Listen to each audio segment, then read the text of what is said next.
What if I told you that secret society, the Illuminati, really does exist? Elite tribe of men and women who control the world, politics, geography, the economy, popular culture is all controlled by elite group of people. Tiger 21. Tiger 21. Tiger 21. Tiger 21. Tell us what Tiger 21 is. The investment group. It's a pure advisor organization and it's composed of high net worth individuals. And to get into this club, you have to make more than $20 million in investable assets. This is something interesting because I have friends actually in this organization and I picked their brains about, who is it for and how does it help you? And I was trying to get the lessons that every investor can take from this, and every person who wants to be an entrepreneur and take their life or their business to the next level can derive from this. The history of this organization was created by Michael Sonfeld and 5 others in New York City in 1999. And they were really looking for a place to have like-minded folks. And the goal was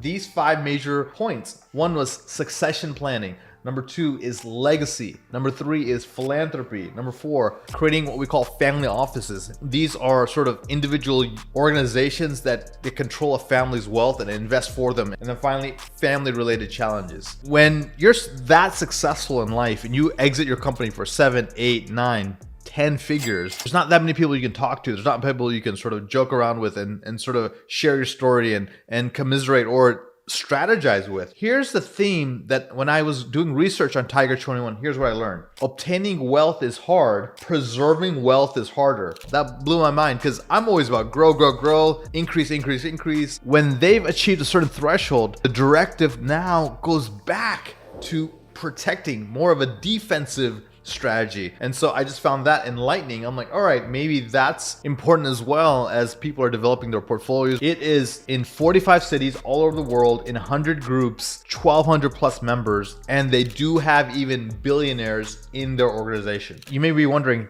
who is in this exclusive network? What are the type of people that are there? It is wealth creators, it is preservers, personal board of directors, entrepreneurs, investors, executives, and visionary founders. The investment is not as high as you would think. It's only $33,000 to join. I'm saying only because I would expect someone with a $20 million of net worth of assets would be having a lot higher threshold to get in. And the interesting thing is, there's a lot of organizations and clubs where you're not allowed to do business together, and they specifically allow members to do business together because they're vetted, they're at the same level. You end up doing business with people you like. And so if you're meeting with these people every month for one whole day, it's like a half a day or a one-day thing. They talk about world updates. They talk about geopolitical events, economic news, group think. In Napoleon Hill's famous book, Think and Grow Rich, he talks about the power of the mastermind. One person is fantastic, 2 people is great, but when you have 3, 4, 5 people in harmony, thinking of a greater good, solving a problem together, you almost have like sort of the sixth sense, if you will, that's helped people solve big problems. They invite subject matter experts to the meetings, and so they could be on tax, estate, strategy. Artificial intelligence is a big one apparently that's going on in a lot of the Tiger 21s. I interviewed a member of my coaching tribe who's part of Tiger 21, and he told me, yeah, artificial intelligence is the vogue right now. 56% of the members are actually investing in artificial intelligence, whether that's through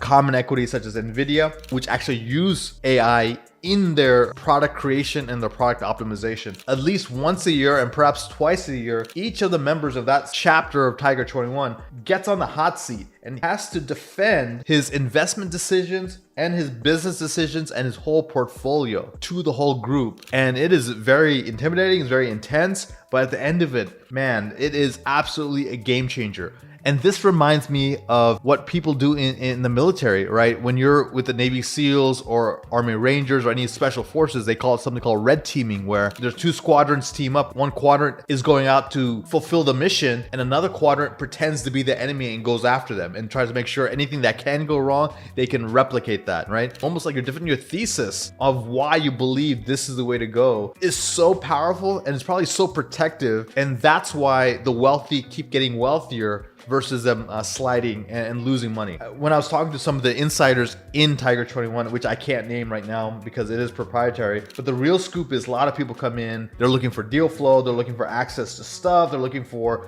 places to grow their company, but in the end, they actually discover community. They discover how to be better fathers, better husbands, better wives, better mentors. They're looking for happiness, right? That's the real wealth. And really, it goes back to that Harvard study where it was like a longitudinal study over like 7 decades where they're looking for what truly made people happy. And it was not wealth, it was not money, and it was essentially having social fitness, essentially having a group of people who love you, who care about you, who respect you, who try to empower you, happy to be around. And that is really the holy grail sometimes. And so it's interesting that even in these high ultra net worth types of environments, we're seeing the same thing.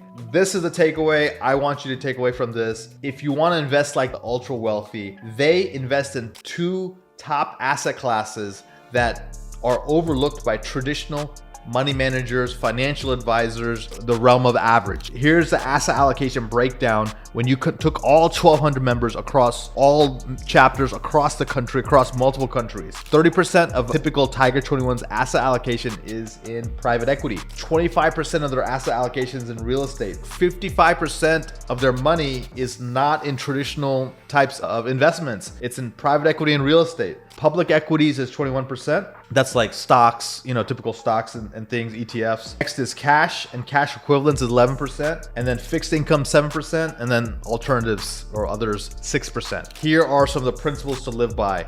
The top 2 asset classes are your own businesses or private equity or real estate. Meet with like-minded folks and talk about world issues, economic issues, talk to subject matter experts, figure out how to protect your portfolio. You want to hang out with like-minded people and grow together and collaborate, not compete. Guys, tell me which one of these interesting facts about Tiger 21 compelled you the most. Drop in the comments below. I'll catch you next time.